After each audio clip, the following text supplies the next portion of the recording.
Isang mapagpalang araw po ng Biyernes. Magandang gabi po sa inyo mga kapatid. Diyan po sa Majuro, Marshall Island o sa mga kapatid po sa Majuro Christian Church. Magandang gabi po sa inyong lahat dyan. So para po sa ating pulong panalangin at sa bahagi ng ating pag-aaral ng salita ng Diyos, last Friday po ay nasa part 21 po tayo ng pagsamba series po natin, at napag-aralan po natin yung kaluwalhatian sa tabernakulo. Okay, at kung gusto po ninyong makita ang tungkol sa tabernakulo, kung paano nagsimula ito, bakit may tabernakulo, actually makikita po ninyo yan sa aklat po ng Exodo, no? Sa aklat po ng Exodo, pag binasa po niyo mula sa chapter 36 then hanggang 39, dyan po kung paano nagsimula at kung bakit ginawa at paanong ginawa ang tabernakulo o yung lugar ng tipanan ng Diyos sa kanyang bayan, ay nandyan po yung mga detalye, no? Kung gusto po ninyong malaman. At pagdating ng kabanatang 4 na po ay kanilang itinalaga ito sa Panginoon. And actually ito po ay detalyadong inutos ng Diyos kay Moises para gawin ang mga bagay nito para sa pagsamba at hindi sa kailang pakikipagtipan sa ating Diyos na makapangyarihan sa lahat. So basahin po ninyo yan at yan yung makikita lahat kung anong laki, haba, luwang ng tabernakulo, at hindi lamang po yun, kundi makikita din po ninyo yung mga bagay kung anong meron sa loob ng tabernakulo, no? Ang na kung paano ang masinsin na detalye po ng pagkagawa nito at ng mga kagamitan ay ang Diyos din ang nagbigay ng kakayahan sa mga taong gagamitin niya para masunod po yung kanyang gusto na gawin sa tabernakulo. So basahin po niya sa Exodus chapter 36 to 40 at makikita po ninyo kung gaano kaganda ang tabernakulo. Kung kaya dito pagdating natin dito sa Levitico ay talagang yung kaluwalhatian ng tabernakulo makikita natin, dahil nandun mismo ang Diyos, doon siya nakikipagtipan, nakikipag-usap, no, sa kanyang bayan, especially kay Moises at kay Aaron at kasama ng kanyang mga anak na pinili upang maglingkod po sa kanya sa loob ng tabernakulo. And then sa part 21 nakita po natin ang kaluwalhatian sa tabernakulo, verse 22 to 23 ng Levitico chapter 9, no? Kung natatandaan po ninyo last Friday, ito ang ating binasa at pinag-aralan. So ituloy po natin hanggang verse 24 para sa part 2, no, ng kaluwalhatian sa tabernakulo na siyang magsisilbing part 22 ng ating pagsamba series. Po, tayo muna po yung manalangin sa Panginoon. Dakilang Diyos, kami po yung napapasalamat ngayon sa gabing ito na muling nakapagpatuloy po ang aming pag-aaral ng iyong mga salita sa pagsamba series. Muli po samahan po ninyo kami sa tulong ng Santong Espiritu na magtuturo sa amin sa buong katotohanan po ng inyong mga sulat ng inyong kasulatan. At ito po ay patuloy na gagabay sa amin, magpapalakas ng aming pagtitiwala sa inyo, magpapalago ng aming pananampalataya. Samahan po ninyo kami, gabayan ang aming pong pag-aaral na ito.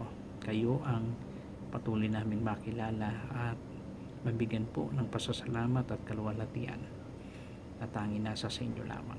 Salamat po. Ito po ang aming dalangin sa pangalan ni Jesus. Amen. Okay, basahin po natin yung chapter 9 ng Levitico.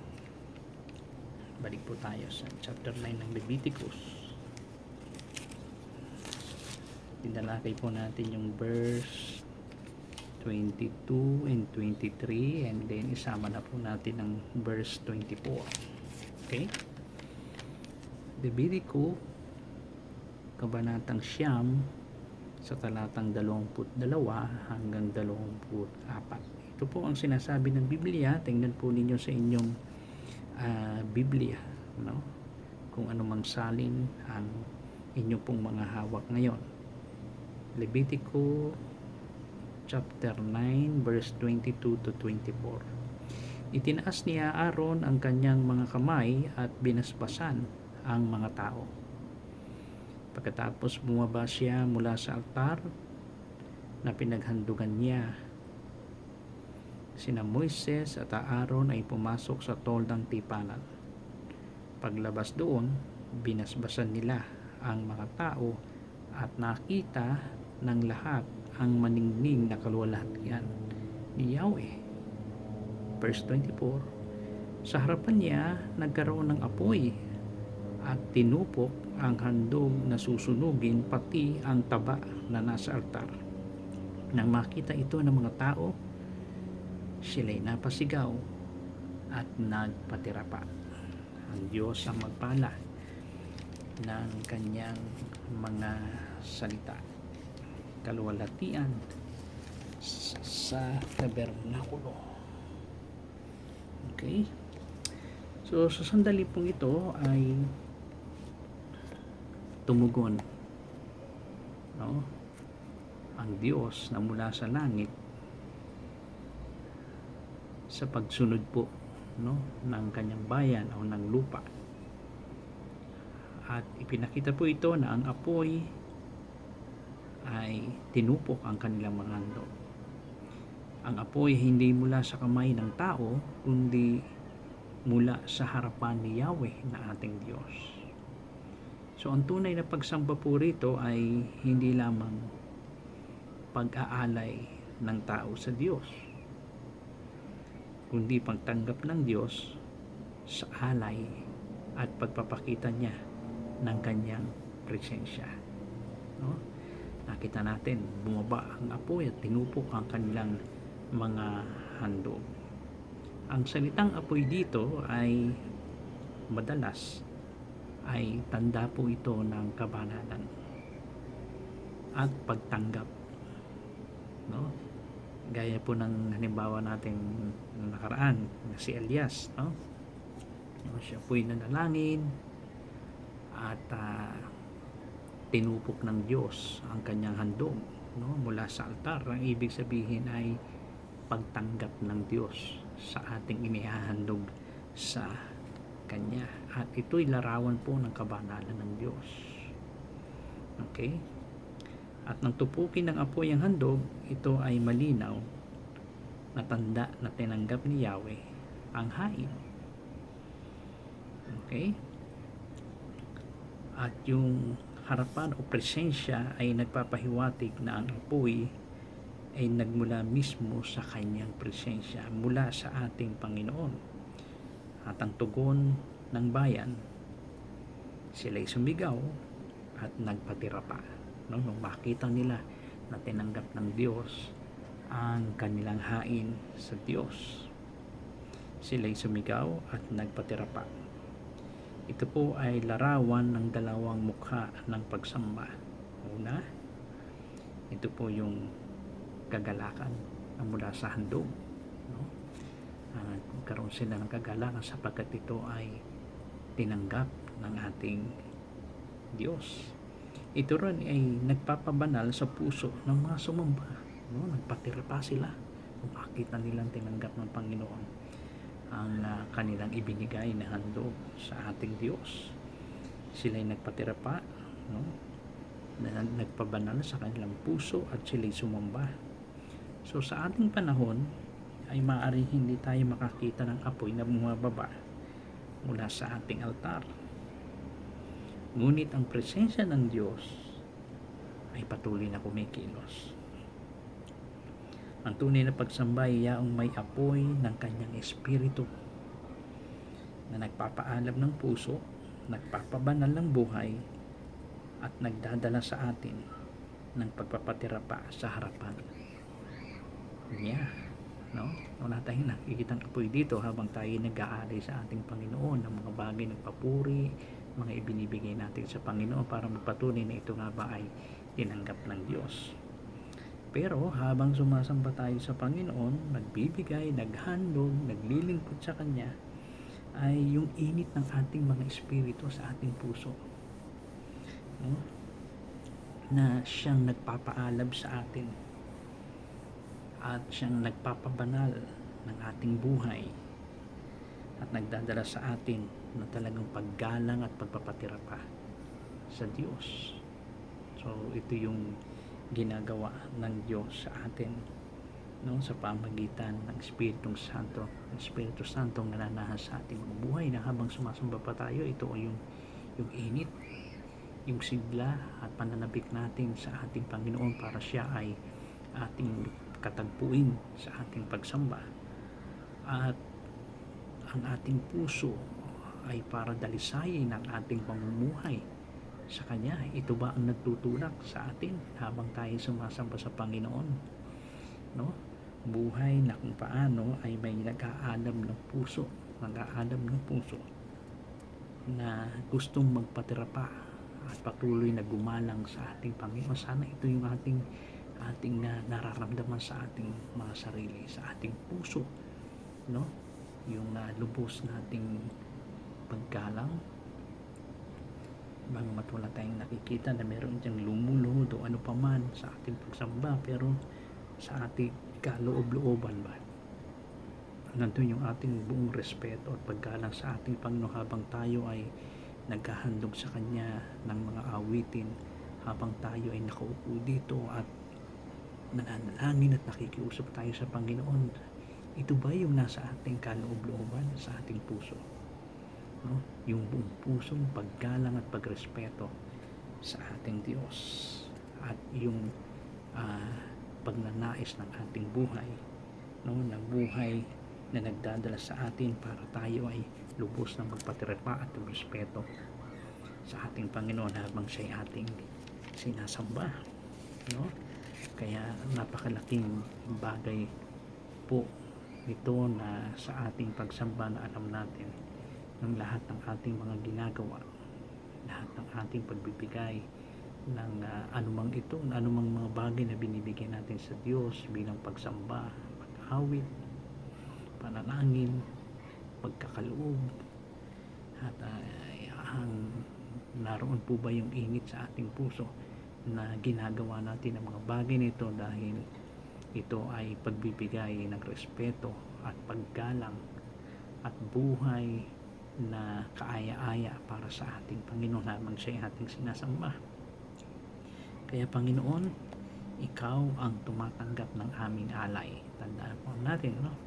Sa ating pagsamba, ano man ang ating ibinibigay sa Diyos, siya ang ninanais natin na tumanggap nito, no?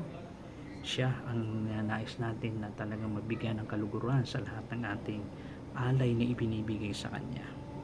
At ikaw ang nagpapakita, no, ng iyong kaluwalhatian, yung pagnanais natin, no, sa ating pagsamba sa Panginoon, na makita natin ang Kanyang kaluwalhatian, ang Kanyang kadakilaan. Ito ang gusto nating hanapin habang tayo sumasamba sa Panginoon, no? Hindi yung habang sumasamba sa Panginoon ay hindi mapakaliang yung mata kung sino-sino tinitingnan mo, no? At ang nakakalungkot pa ay kung ano-ano pang mga pula na maaaring, no, sinasabi natin sa mga obserbasyon natin sa iba't ibang mga tao o sa mga kasama natin dito habang tayo sumasamba. Hindi bagkus sana ay talagang nakatuon tayo sa Panginoon, no? Na sa Kanya tayo mag-aanay, sa tayo magpapatira pa at makita natin at hanapin natin ang kanyang kaluwalhatian. Kasi sa sandaling ang ating mata, ang ating isip, ang ating puso ay mabaling sa iba, tiyak iba yung ating hinahanap. Pero dapat ay ang masinayin natin ay ang kaluwalhatian ng ating Panginoon. Okay? At naway ang apoy ng iyong presensya, Panginoon, ang siyang magliyab sa ating puso. No? Sana sa puso natin ito yung nagliliyab ngayon, no? Yung talagang pagnanais na makita natin ang kanyang presensya, ang kanyang kadakilaan at kaluwalhatian, no?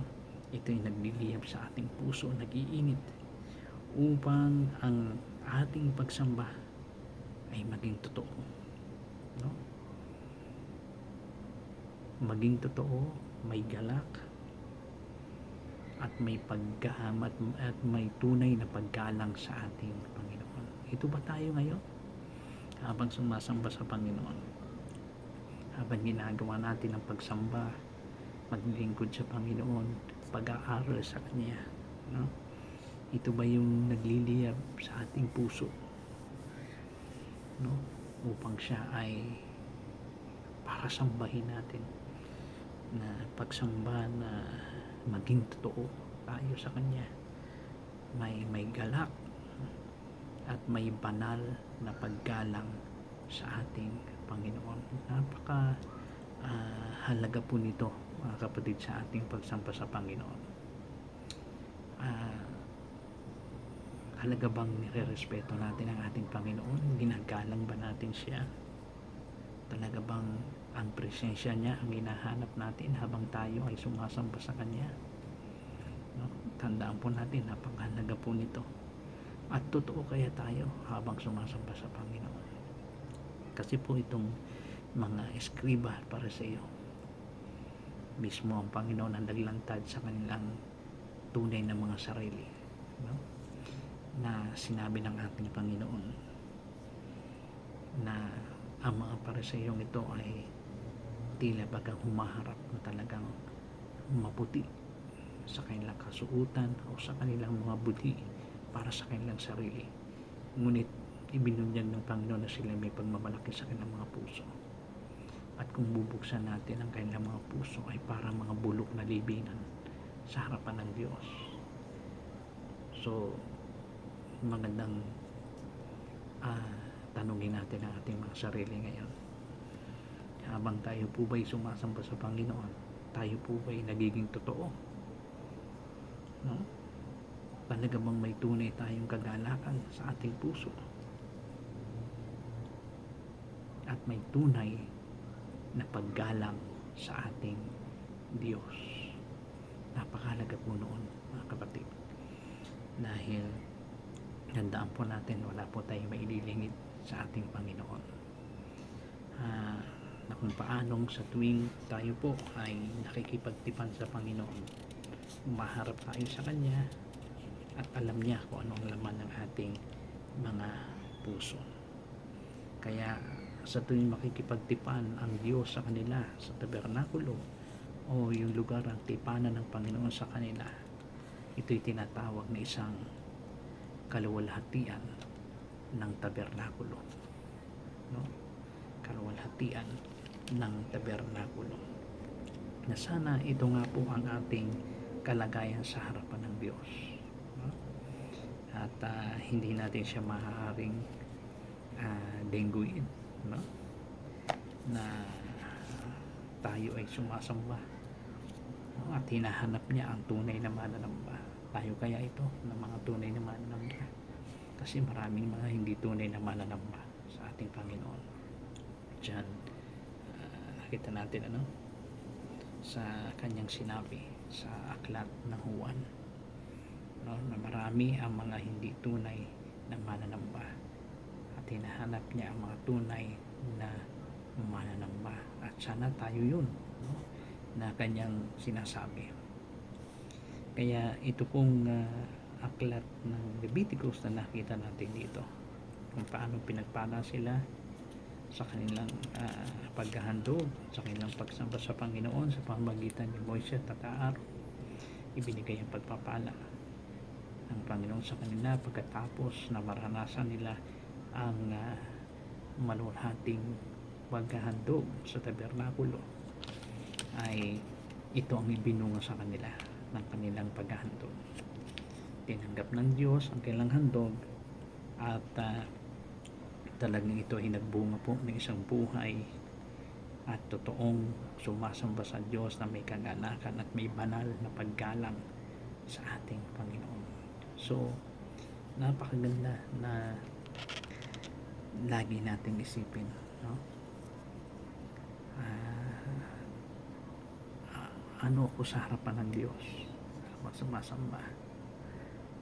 Ang lahat ba ng aking ginagawa, sinasabi, laman ng ating puso ay talaga nagpapakita ng tunay na paggalang sa aking Panginoon, sa ating Diyos na sinasamba?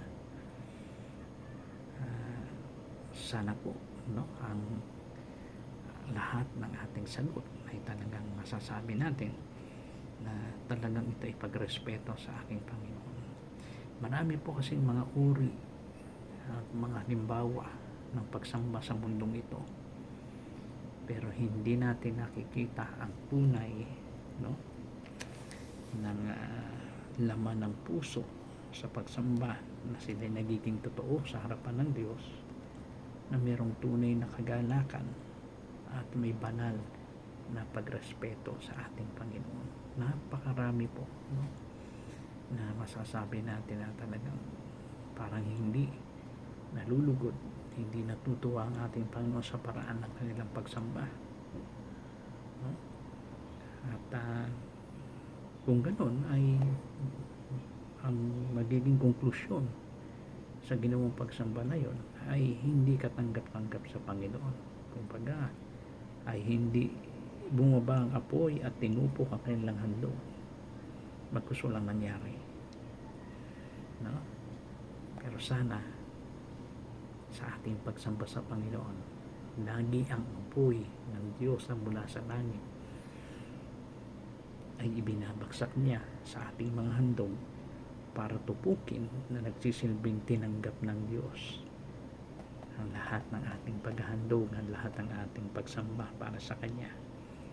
At ang dinulot nito ay nagkaroon tayo ng isang puso nagiging totoo sa harapan ng Diyos, na may kagalakan at merong banal na paggalang sa ating Panginoon, no?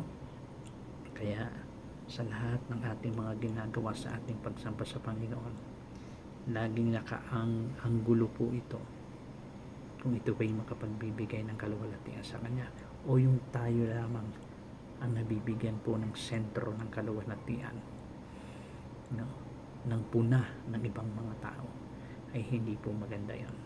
Kaya sana po, ano man ang ating ginagawa yun sa pagsamba sa Panginoon personally o sa panglahatan, no, ay dahil ito'y pagsamba sa Panginoon, sana ay tunay na meron tayong puso na totoo sa harapan ng Diyos, at nakapagbibigay tayo, no, na merong tunay na galak sa ating puso habang tayo sumasamba, at may banal na pagrespeto at paggalang sa Diyos, na ang kaluwalhatian ay tanging sa ating Panginoon lamang at hindi sa ating mga sarili. Okay? At sana ito ay maging katanggap-tanggap sa Panginoon, anumang pagsamba na ating ginagawa sa ating Panginoon. Kaya purihin natin ang Panginoon, at nawa sa bawat pagsamba natin, lagi nating nararamdaman sa ating puso yung pagnanais, no, na mabigyan natin ng kaluwalhatian ng ating Diyos at hindi ang ating mga sarili. Siya ang magbigyan ng kaluwalhatian, makita natin ang kanyang kaluwalhatian, ang kanyang kadakilaan, hindi ang ating mga sarili, kundi tanging ang ating Panginoon lamang. Kaya inuulit ko po, ito ang makikita natin, no, sa kaluwalhatian ng tabernakulo, na kung paano sa tabernakulo na yon, doon nangyayari, nakatatagpuin ng Diyos ang kanyang bayan para siya ay handugan, purihin, sambahin ng kanyang sariling bayan. So ganun din po tayo ng mga iniligtas ng Panginoon. Sa bawat pagsamba natin ay kinakatagpo natin ang ating Panginoon, at nawa sa bawat paghahandog natin, sa bawat ginagawa natin sa ating pagsamba ay talagang katanggap-tanggap para sa Kanya, sapagkat siya ang nararapat na tunay na tumanggap ng kaluwalhatian at makita natin ang kanyang kadakilaan, at mula sa ating puso ay nagdudulot ito ng isang totoo sa harapan ng Diyos na may kagalakan at tunay na paggalang para sa ating Panginoon. Tayo may manalangin. Salamat po, Panginoon, muli sa maikling debosyon na meron kami sa pagsamba sa aming Panginoon. At nawa patuloy na gamitin po ninyo ang inyong mga salita sa aming buhay upang magpadalisay ng aming puso sa harapan ng Diyos habang kami ay sumasamba sa Kanya. At nawa ang lagi naming masilayan ay ang kaluwalhatian at kadakilaan ng aming Panginoon, at tunay na kami ay maging totoo sa harapan niya, at punuin po ninyo ng kagalakan, at magkaroon kami ng tunay na pagrespeto, paggalang sa aming Diyos. Pinupuri ka namin, pinasasalamatan, patuloy mong ingatan ang mga kapatid ko sa Panginoon sa Majurong Christian Church. Kayo ang patuloy na magbibigay ng init sa aming mga puso upang ikaw ay aming sambahin at luwalhatiin. Gabayan po ninyo ang mga trabaho, ang bawat pamilya. Kayo ang maglalaan ng mga pangangailangan ng bawat isa at magbibigay ng lakas sa bawat pagtatrabaho. Patuloy po ninyong palaguin ang aming pananampalataya. Pinupuri ka namin at pinasasalamatan sa matamis sa pangalan ni Kristo Jesus. Amen. Maraming salamat po, mga kapatid. Muli sa darating na linggo ay kita-kita po tayo muli para po sa huling mensahe po o acronym ng ating salita ng Diyos. Lagi po niya tayong pagpalain at patuloy po tayong ingatan ng ating Panginoon. Maraming salamat po. God bless po sa inyong lahat at magandang gabi.